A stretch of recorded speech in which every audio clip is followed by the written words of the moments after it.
said this one earlier, actually during the forum, but always pack a snack. It's important. Sounds like a joke, but I'm serious.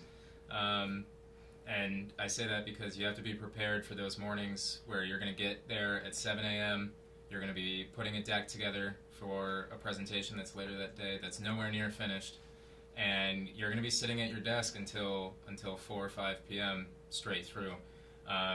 People who went to Brand Center, you know that can happen, and it doesn't change after school. People are always willing to put themselves out there, and I don't want to say it's embarrassing yourself or making a fool of yourself, but it's definitely going that extra mile and stepping outside of yourself and realizing, like, hey, I might look stupid trying to reproduce Queen so that the voice talent can understand what I'm trying to get them to. And you sound ridiculous hitting that note, but it ultimately serves, like, the bigger picture.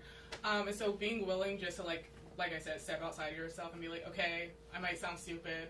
This script is going to be stupid, but there might be something in here that somebody else can pick up on. Yeah. I would say, like, being a person is probably the biggest thing. It's just be a person. My parents are all in the government, so everyone wore a suit and tie to work and shit, so it's totally different. But just being human is a big thing that I'm learning. We'll continue to learn. The biggest thing that I learned from leaving Brand Center is just, taking every day, day by day, not letting things like tear you down or break you, because it can be a lot sometimes. But just enjoy the process and have fun with it, because it's life and it shouldn't make or break you.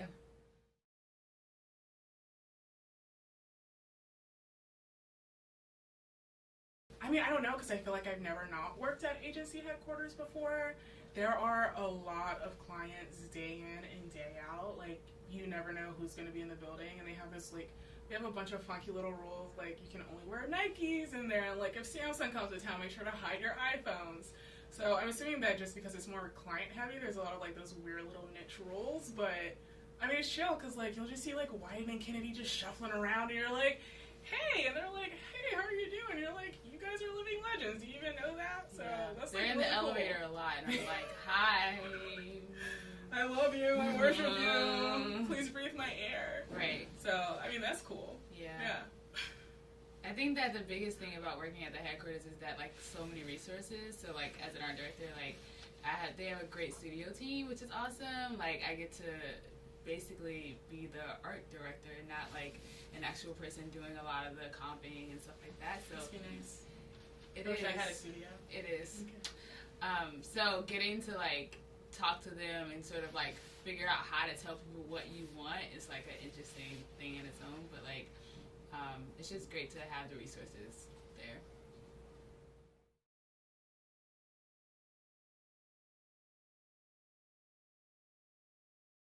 Yeah, it's a unique experience to work at a much smaller branch from a bigger agency. Down in Miami, we have over 100 people. Up in New York, at the community, we have 15, 16 people. And basically what it means is I have direct access to my ECD. My partner and I both can get a hold of our account team whenever we need them. We literally sit 20 feet away. But when it comes to production, when it comes to editing, when it comes to all those things that you need a bigger agency to do, we have that support down in Miami. So I get the experience of the mentorship of a small agency while still having the production levels of a big agency down in Miami. So.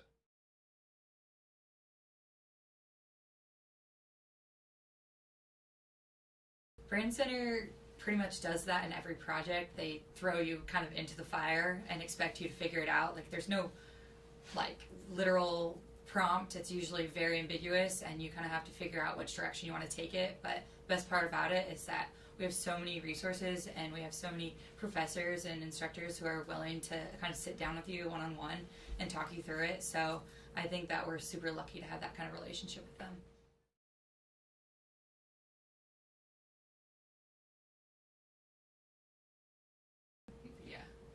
Awesome. So here's the last question that we haven't asked anyone yet, but since starting your career, do you still love advertising? Ooh, love is a strong ass word. I like it a lot. I do like it a lot. I don't see myself being there forever, But I feel like it's just walking on a set for the first time and seeing everyone make or building things for this stupid idea that you came up with. It's just like that feeling never goes away. Like having people say, "Oh, this is your idea, so let's figure out how we're gonna make this come to life," is like it's irreplaceable. Like I just feel really humble and like I'm just happy I get to do what I get to do. So yeah, that's such a good answer. All right, shut up.